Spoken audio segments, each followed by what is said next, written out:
Buenos días, mi nombre es José Guillermo Rodríguez y junto con mis compañeros Bárbara Marín, Isabel Martínez y Fernando Callejas les presentamos la comunicación titulada Rendimiento de los modelos de inteligencia artificial generativa en tareas propias del área de Hacienda Pública.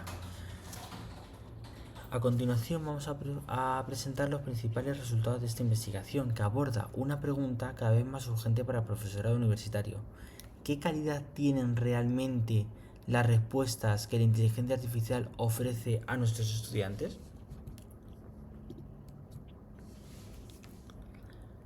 La inteligencia artificial generativa se ha incorporado a la vida académica de nuestros estudiantes con una rapidez extraordinaria. Prácticamente la totalidad de nuestros estudiantes la están utilizando a día de hoy. Esto nos plantea una exigencia ineludible como docentes. Necesitamos saber con precisión qué tipo de respuestas producen estos sistemas en nuestra disciplina. El problema es que casi toda la evaluación disponible sobre estos modelos se ha hecho con datos o con contenidos anglosajones o de carácter genérico. Sabemos muy poco cómo se comportan en materias como Hacienda Pública, que son materias con un fuerte componente normativo e institucional. No basta con explicar bien un concepto, hay que aplicar correctamente los tipos impositivos, los umbrales legales y la normativa española vigente. Una respuesta teóricamente brillante pierde casi todo su valor si se está refiriendo a una normativa desactualizada. La tesis que vertebra nuestro trabajo es la siguiente. En una disciplina como la nuestra, el riesgo docente relevante no es el error evidente. Ese error, un estudiante con criterio parece que puede detectarlo bien, sino el error revestido de plausibilidad. Es decir, una respuesta fluida, bien estructurada, asertiva, que sin embargo contiene un dato normativo incorrecto. Esa fluidez es justamente lo que puede llevar al estudiante a aceptar como válido un contenido que no lo es. No partimos de cero. La investigación reciente sobre alucinaciones en modelos de lenguaje en el ámbito jurídico ha documentado que estos sistemas producen respuestas no factuales entre el 58 y el 88% de las veces cuando se les pregunta por cuestiones verificables, y que con frecuencia ni siquiera reconocen cuándo están alucinando. Nuestro trabajo traslada esa preocupación al terreno concreto de la Hacienda Pública española. ¿Qué hemos hecho? Hemos hecho un experimento sistemático de 20 preguntas por 4 áreas y se las hemos pasado a 3 modelos. Estas preguntas se dividen en 4 áreas fundamentales: el área de teoría del gasto público, el área relacionada con los sistemas tributarios, el área relacionada con la política fiscal y el área relacionada con la evaluación de políticas públicas. El diseño de preguntas no es casual, seguimos un criterio que denominamos de tensión normativa. Cada pregunta combina un componente teórico de naturaleza temporal y universal con un componente normativo anclado en el ordenamiento español y sujeto a actualización constante. Por ejemplo, no solo hemos preguntado qué es el impuesto sobre la renta de las personas físicas, sino que pedimos aplicar la cuota íntegra estatal explicando la escala vigente, disponible en el artículo 63 de la Ley sobre el impuesto de la renta de las personas físicas. Buscamos así separar dos capas de conocimiento que esperábamos que los modelos tratasen de forma desigual: la capa teórica sólida y la capa normativa más frágil. Cada respuesta se ha evaluado con una rúbrica de evaluación propia, que tiene 3 dimensiones: la corrección técnica y conceptual, sobre 4 puntos, la adecuación al marco normativo español, también sobre 4 puntos, y la calidad argumentativa y utilidad docente, en este caso sobre 2 puntos. En total, 10 puntos por respuesta. También añadimos un elemento clave, la plausibilidad engañosa, con el que hemos anotado si una respuesta parecía correcta a primera vista pese a contener errores sustantivos. Este indicador es el corazón de nuestro análisis pedagógico. ¿Qué hemos hecho? Evaluar 3 modelos concretos. Hemos evaluado ChatGPT 5.5 en su versión Instant, Claude, el modelo Sonnet en su versión 4.6 y esfuerzo bajo, y Gemini en su versión 3.5 Flash. Todos ellos en uso naturalista. ¿Qué quiere decir esto? Las mismas preguntas y configuración por defecto. Si es cierto que uno de estos modelos, concretamente Claude, activó la búsqueda web y los demás no. Eso lo hemos tratado como variable de análisis y no como sesgo a corregir. ¿Qué resultados hemos obtenido? El primer resultado parece ser bastante sorprendente.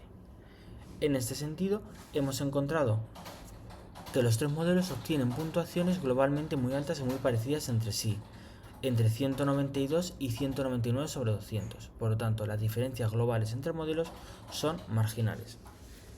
El hallazgo central reside en que los puntos no se pierden por igual en las 4 áreas.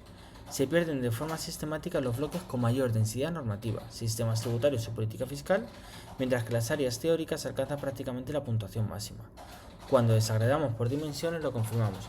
La corrección técnica y la calidad argumentativa rozan el máximo, y es la dimensión de adecuación normativa la que concentra los fallos. El problema de la inteligencia artificial en nuestra materia no es entender los conceptos económicos, es la fidelidad al dato normativo vigente. A partir de este análisis cualitativo que les acabamos de presentar, agrupamos los errores en 4 tipos, que constituye la aportación principal práctica a nuestro trabajo.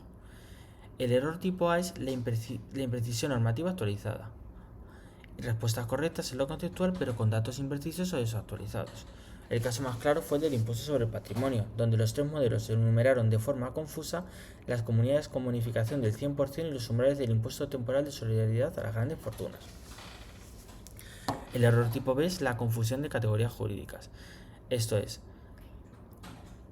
un modelo presentó la estimación indirecta del IRPF como si fuera una acción equiparable a la estimación directa normal y simplificada, cuando es un método excepcional que aplica la administración cuando no tiene datos del contribuyente. El tipo C es la omisión de matices técnicos relevantes, esto es, respuestas correctas pero incompletas en lo que da operatividad. En la reforma del Pacto de Estabilidad y Crecimiento de 2024, solo uno de los modelos incluyó las salvaguardas numéricas concretas. Los otros 2 las silenciaron. Las silenciaron y son precisamente lo que dan operatividad a la reforma, lo útil de la reforma. Y el error tipo D, por finalizar, es la alucinación contextual. Por ejemplo, uno de los modelos se refirió a un documento de una supuesta carpeta de archivos que nunca existió, aunque el resto de sus respuestas sí que era correcto. En la teoría pura y en el cálculo, el rendimiento de los modelos fue excelente. Le pedimos que nos calculase una base liquidable del IRPF y los 4 lo calcularon correctamente. El riesgo no está en el cálculo, está en el dato normativo. ¿Qué implicaciones puede tener todo esto para nuestra labor docente? 3 ideas. La primera de ellas, ya sabemos dónde mirar. Como el error se concentra en lo normativo, la supervisión del profesor debe intensificarse justamente ahí. Tipos, umbrales, organismos, regímenes autonómicos y reformas recientes. En lo teórico podemos relajar la vigilancia, en lo normativo nunca. La segunda idea, en lugar de prohibir la herramienta o aceptarla sin más, podemos convertir la detección del error en el objetivo de aprendizaje. Diseñar actividades en las que el estudiante debe contrastar la respuesta de la inteligencia artificial con la normativa vigente y documentar las fuentes oficiales. Así podemos transformar la principal debilidad de la herramienta en una oportunidad. El alumno desarrolla criterio crítico. Y en tercer lugar, lejos de sustituir al docente, la inteligencia artificial generativa lo hace más necesario. Debemos mantener esa garantía humana que verifica el dato normativo y forma el juicio crítico.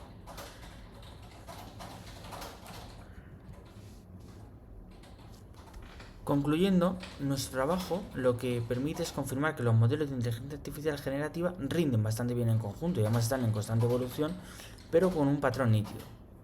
El error se concentra en la capa normativa del conocimiento y se presenta siempre revestido de plausibilidad formal,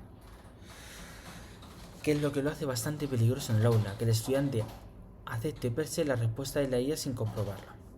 La principal aportación que ofrecemos son una tipología de 4 errores: imprecisión normativa, confusión de categorías, omisión de matices y alucinación consensual, que sirve como repertorio de señales de alerta. Nuestro trabajo no está exento de limitaciones. 20 preguntas y, sobre todo, al fin y al cabo es un retrato válido para un momento concreto, dado lo rápido que evolucionan estas herramientas. Muchas gracias por todo, quedamos a su disposición para cualquier tipo de duda, sugerencia o comentario que le podamos solventar. Un saludo.